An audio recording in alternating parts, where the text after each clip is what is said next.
Hello, everyone. This is Al Fadi, and I want to welcome you to a brand new video series that we will be calling the Aramaic Quran. Now, I know this may sound strange to some of you or most of you, since we are used to hearing that the Quran is an Arabic Quran or an Arabic book sent to the Arab people, along also with the fact that it's a universal message, but the primary message is written in Arabic.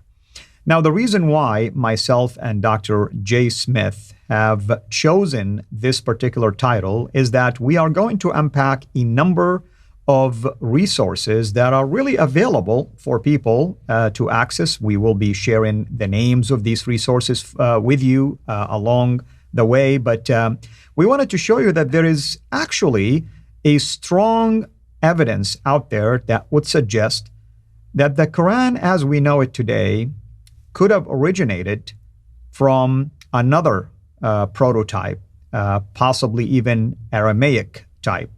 And we will present to you many reasons why this possibility is strongly valid, simply because the sources have presented enough evidence to back it up and support it. Obviously, our job here is not to sway you one way or another. We want you to examine the evidence as always, and you be the judge. Now, with me here, of course, in studio is Dr. Jay Smith. Dr. Jay, thank you so much, of course, for being here with us, and thank you for these fascinating topics that you always agree to present and work with us on. Well, this is good to come into your studio and to introduce this new material. And this is new. And remember, we did a live stream in the studio a while back and I brought 5 different experts in 5 different areas. And we introduced this object. This is a sifter. And we're calling ourselves the Sin Sifters, the standard Islamic narrative. That's what sin is. It's the standard Islamic narrative. And we're putting the standard Islamic narrative into the sift, and we're seeing what comes out the bottom, what really was there. Because we're interested in what really happened in the 7th century. And to do that, we have to sift through and throw out all that does not belong. That's what a sifter does. It throws out all the bad stuff, or it keeps the good stuff depending on what you use it for. In this case, we want to get rid of all of this standard Islamic narrative, which is about the Quran. That's why I'm wearing brown today, because this is about the Quran. And we want to put it into the sifter, and we want to see what happens at the end. And we're going to be going through quite a few segments in this series and looking for that Ur-Quran, or that archetype, or the proto-Quran, I guess is the way to put it. Right. So in the first episode of this series, we want to talk about the modern scholarship and the idea of an archetype of the Quran. Now, I'm going to read to you quotations from an article that is found actually on Cambridge.org, written by a brilliant scholar, Miriam Van Putten. And I'm just going to read to you his introduction in an article and a couple of other statements after that, just for the purpose of letting people see how the modern scholarship looks at the Quran, and also our way of trying to also wrestle with the theses out there based on that, and the findings, for instance, that could taint even a different picture. Okay, so here's what the introduction of that article says. Throughout the history of Quranic studies, a general unease about the date of the codification of the Textus Receptus can be perceived. Traditionally, it is believed that it was the 3rd Caliph Uthman ibn Affan who codified the rasm, or consonantal skeleton, of the text as we have it today. This was famously challenged by Wansbrough in 1977, as you and I know, who posited that the collection of the canonical texts can only have taken place as late as 2 or 3 centuries after the date traditionally assigned to it.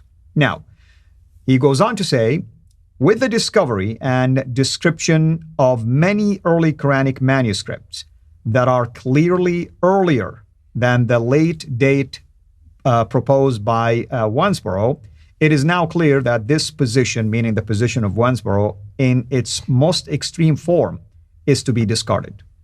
Nevertheless, many of the reasons for skepticism about the early date of the compilation of the texts having been dispelled and a general unease remains in the field of Quranic studies. And this is where I want you to pay attention to this.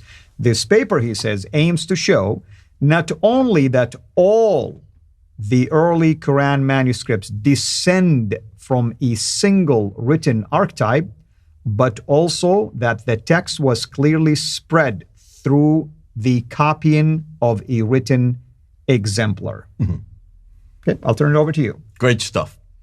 And this is exactly what I would expect, Van Putten. Right. And don't just say Van Putten. Everybody says this. This is the narrative that you will hear. This is the only narrative. Now, do you see the problem right here? Why is he saying that? The reason why is because the standard Islamic narrative says so. So what you're doing, you're seeing Western scholars who are assuming that the standard Islamic narrative, which is the 9th and 10th century, you're talking about Al-Bukhari here. You're talking about Al-Bukhari, volume 6. Hadith number 509 and 510. Everything comes from those two little hadith, those two references. We're going to look at that later on, because that is, and that written by Al-Bukhari. Remember, Al-Bukhari was writing this just before he died, so this is between 850 and 870. That's the 9th century. Muhammad died in 632. The Quran was supposed to have been finalized by 632. You're now in 870. That's 240 years later. 240 years later, you have these two hadith, just two references about two different Qurans, one in 509, which is the Abu Bakr Quran, and a second one, which then had to be written a second time. We're going to get into that later, which would be the Uthmanic. And he's talking about the Uthmanic one. That's 652. That's right. It's 20 years after the fact. If you're going to start from that premise, as everybody does, you're going to have to impose that onto what you're now finding. So you see the dilemma for Putin, Van Putten? You see his dilemma? He's created already a problem for himself. He's got to now prove that by looking at the material that he has. So what is he saying? Well, I have these manuscripts, and we now have, and he's going to give you the manuscripts. He's going to talk about the Sana'a manuscript from Sana'a, Yemen. He's going to talk about the Petropolitan manuscript, which is there that's in the Bibliothèque, National Bibliothèque there in Paris. And he's going to talk about the Samarkand, which is in Uzbekistan. He's going to refer to the Topkapi, which is the best one, there in the Topkapi Palace in Istanbul. He's going to talk about the Husseini manuscript, which is in Cairo, and he's going to talk about the Ma'il manuscript, which is right there in London, the one that we have. British Library. Yeah. British Library, 2165 manuscript. Those are the six that he's going to refer to, and he started from the premise that these are not, interestingly, not one of these is from the time of Uthman. Notice he hasn't said that. The Turkish scholars themselves made that declaration as well. That we didn't know before 2007. Right. Before 2007, everybody thought that these were from Uthman. True. In fact, even when you look at the Topkapi, which is the Mus'haf al-Sharif, Mus'haf al-Sharif, that which is written and printed by Altikulich and by Ekmen al-Ansarud, what is on the title? Attributed to Uthman. Right. That's all they can say is attributed. Right. So can you see the dilemma for these modern scholars? They've got to hold on to that narrative. So what is he going to do now? He's going to have to try to prove his point by showing that these different manuscripts all use the same words. And if they use the same letters, like the Tar Marbuta or the Ta Maftuha. Okay. I mean, like in this article, he's talking about a word, you know. And what word is it he's using? He is showing that there is a word, Rahmatullah, for instance, where you have Ta Marbuta or Ta Maftuha, for instance, or Ni'matullah, Ta Marbuta, Ta Maftuha, and shows that as it was transmitted or being copied, it remained the same, which is a proof in his mind that there is an exemplar. Now, it's a brilliant argument. I'm not going to definitely sit down here and say that there is not a valid argument, if you wish, but there are other sources. What's missing? What's missing in that whole statement? Well, you're still focusing, like you said, on the standard Islamic narrative and overlooking anything. Okay. Yeah. What is missing? I'll tell you what's missing. Number one, he's talking about an Arabic Quran. That is true. He's talking about Arabic words, letters. Right. Exactly. That's an Arabic letter. Therefore, he's talking about something that is much later. He's talking about something from the 8th and 9th century. I want to know what's happening in the 7th century. He's not mentioned Uthman. None of these are from Uthman. He never has said that in this article. He doesn't even say, he says attributed. He has to always put the word attributed to Uthman. I want to know what really happened with Uthman. Are you talking about Van Putten saying attributed? Does he ever say that this is from Uthman? Well, he's making the case that it is Uthmanic, basically. Yeah. But how can you do that? By looking at manuscripts that don't even begin to appear till 705. I hear you. And Uthman did this in 652. So already there is not a lie. He's not saying a lie here, but he's stretching he has to stretch it because he does not dare say what we're going to say, because I don't care diddly swat about the 8th century. I don't care diddly swat about the 9th century. I want to know what happened in the 7th century. Why aren't they going to the 7th century? Why aren't they going to the very century that all of this happens? And that's what we're going to do in these series. This series, we're going to go back to the 7th century, and we want to look at the real Ur-Quran. We want to look at the real archetype, and we want to go to what we are calling the Proto-Quran, because it does come from somewhere. It does come there. So I'm going to stick everything that Van Putten is saying in here. He's part of this, and I'm going to see what comes out at the bottom. But see, it's going to take quite a few episodes to get to that. Right. So this is a good introduction. Let's start with the modern scholars. The dilemma for the modern scholars is they have to say this because they dare not go outside. We're going to do a whole segment on the problem with academia today, because academia is they're caught in a vice.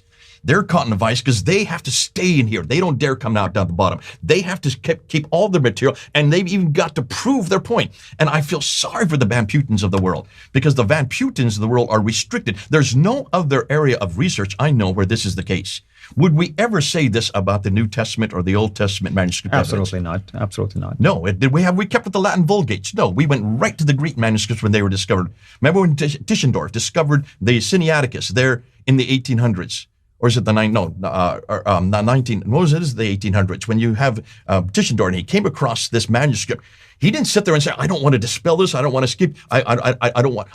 He had to take that manuscript, bring it back to Britain. They had to go and date it to the 4th century. That was dated, and there's been an enormous amount of research. Did they ever constrict themselves to an archetype or an Bible or a proto-Bible? No, they they followed where the evidence lay, and that's why we've done it with the Bible. We're not going to do it with the Quran.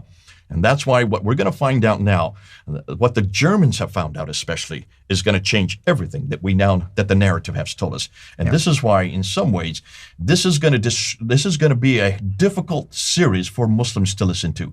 But it is absolutely essential if they're going to hold any responsibility before the world as far as the claims they make about their Quran. Because what we want to do now is we want to go and unpack what really in the next episode, we want to unpack what really Islam is saying about their Quran. The standard Islamic narrative. What does the standard Islamic narrative, what is it that we're going to see being put in here that has been taught all over the world that the Van Puttens have to listen to? We need to understand that. We're going to unpack that in the next episode. Wonderful. And of course, for the sake of our viewers here, some of the topics that we will address in the future, I'm not going to give them to you like in a specific order here, but we're going to talk about, like you heard next time, about the standard Islamic narrative as opposed to the other findings, for instance, that will there is a tension between other evidence as opposed to the standard Islamic narrative itself concerning when the Quran was compiled, for instance, by whom, and so on and so forth. We're going to talk about something called the 63 fragments,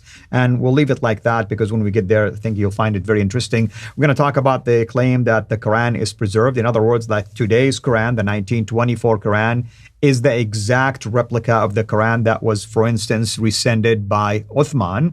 In fact, Van Putten and others would also make a case that today's Quran is no different than the Quran that was in existence 14 centuries ago.